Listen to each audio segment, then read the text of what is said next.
amigo, selamat malam, salam sehat dan salam olahraga. Ya, kita sudah tahu hasil dari pertandingan Indonesia lawan Yordania dini hari tadi. Hasilnya memang kurang menggembirakan karena Indonesia kalah 0-1 dari Yordania. Yordania unggul berkat satu gol dari Yazan Al-Naimat di menit ke-49.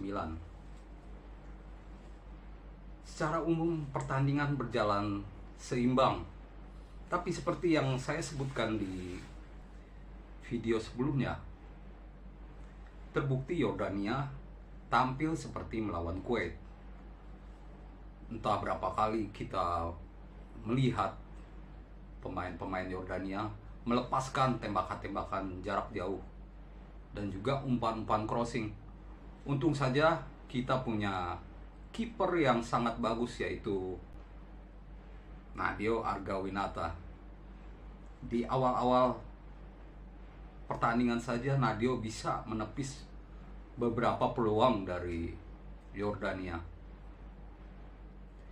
Di 20 menit awal Indonesia memang belum bisa bergerak, banyak bertahan. Tapi setelah menit 20, Indonesia langsung mendapatkan peluang lewat Sadil Ramdhani. Tapi tembakannya masih melebar. Sejak menit 20 ini, Indonesia mulai menunjukkan kemampuannya untuk bermain bagus. Umpan pendek mulai berjalan. Tapi disinilah perbedaan Kuwait dengan Yordania. Seperti yang saya sebutkan di video sebelumnya, permainan memang sama, tapi yang saya lihat Yordania ini memiliki pemain yang dengan fisik bagus dan juga skillful. Mereka skillnya bagus. Dan pada pertandingan kemarin, mereka tidak memberi ruang kepada pemain Indonesia, sehingga inilah yang tidak dilakukan Kuwait saat melawan Indonesia. Tapi saya senang karena Sintayong menerapkan strategi yang jitu. Indonesia tidak hanya mencoba bola-bola pendek, tapi juga mencoba umpan-umpanan crossing ke depan gawang Yordania. Sayang Indonesia tidak memiliki seorang striker murni, striker tajam yang bisa memanfaatkan peluang dari umpan-umpan crossing. Andai saja waktu itu Sintayong memanggil Spasojevic dari Bali United, mungkin bisa dipakai sebagai striker di depan. Saat ini Indonesia tidak memiliki itu. Tapi saya pikir seiring berjalannya waktu, Indonesia bisa melatih kemampuan mereka untuk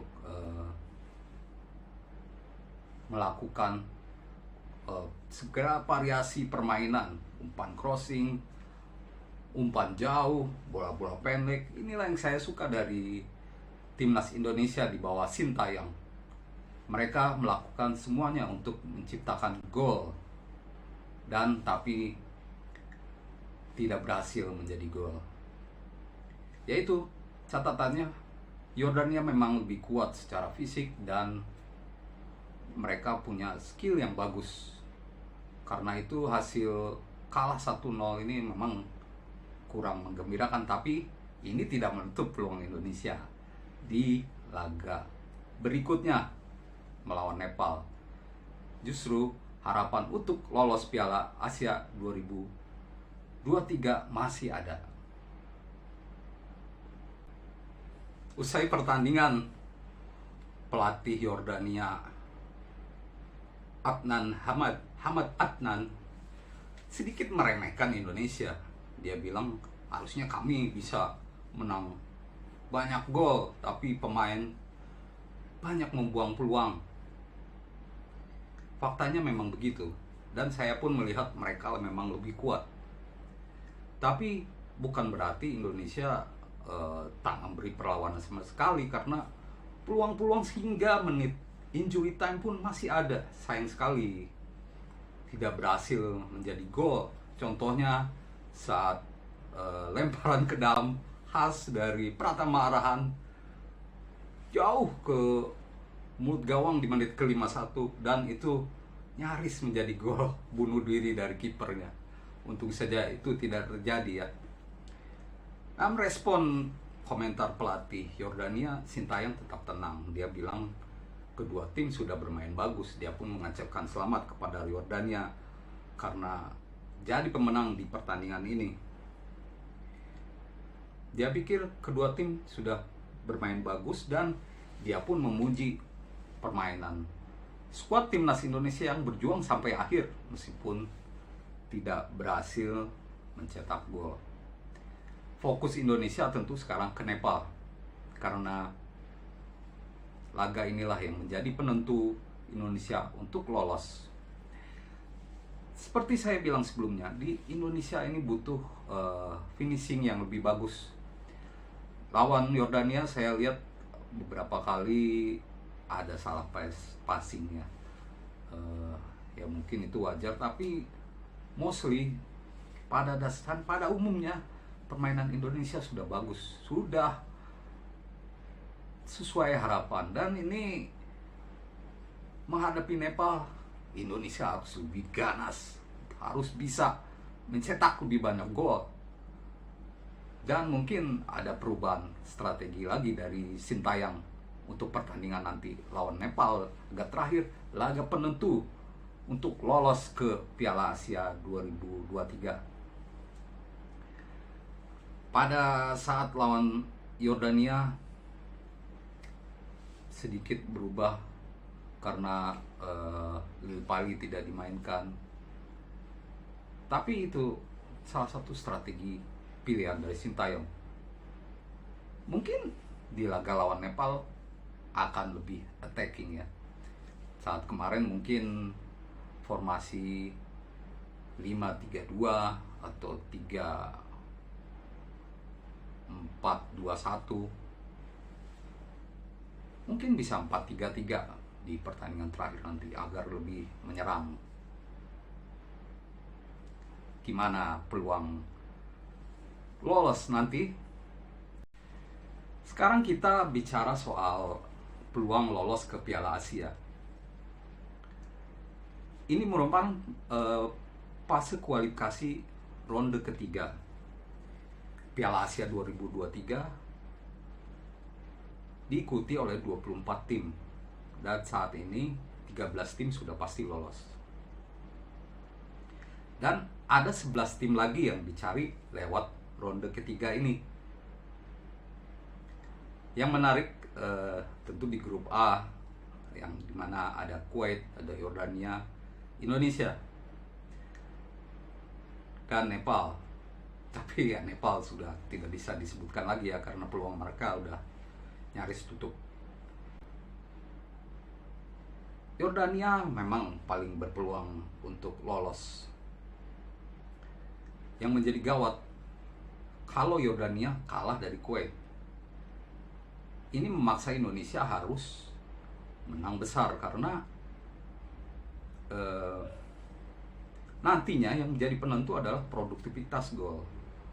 Saat ini Kuwait unggul saat mengalahkan Nepal 4-1. Lain cerita kalau imbang atau Yordania yang menang, terus Indonesia menang lawan Nepal, sudah aman. Berapapun golnya aman, karena pasti Indonesia yang lolos, karena Indonesia menang head to head dari Kuwait. Saat ini ada setidaknya 5 tim yang memperebutkan 2 tiket. 5 tim terbaik, runner up ya, posisi runner up. 5 tim itu ya Yordania, Kuwait, Indonesia, Filipina, dan Malaysia. Nanti di laga terakhir Selasa dan Rabu dini hari nanti akan ketahuan siapa yang menang. Untuk saat ini yang sudah pasti lolos itu Dari grup C, Uzbekistan, Thailand. Terus ada Hong Kong, India. Dari grup D, Tajikistan, Kyrgyzstan dari grup F. Nah, di laga terakhir masih ada laga penentuan. Filipina, Malaysia akan memperebutkan 2 tiket dengan Indonesia. Karena 3 tiket runner up terbaik sudah direbut. Jadi masih ada 2 tiket yang masih diperebutkan oleh kontestan dari kualifikasi Piala Asia 2023. Siapa yang jadi pemenang? Oke, seperti saya sebut tadi, Indonesia yang penting fokus menang lawan Nepal, karena apapun hasil dari Yordania Kuwait, kalau Indonesia main bagus, misalkan menang 3-0, 4-0, itu udah luar biasa. Apapun hasil pertandingan lawan Kuwait ya, yang jadi perang besar itu Kuwait dan Yordania. Mereka 2 tim Timur Tengah ini akan berjuang untuk memperebutkan 1 tiket ke Piala Asia. Yordania tentu ingin keluar sebagai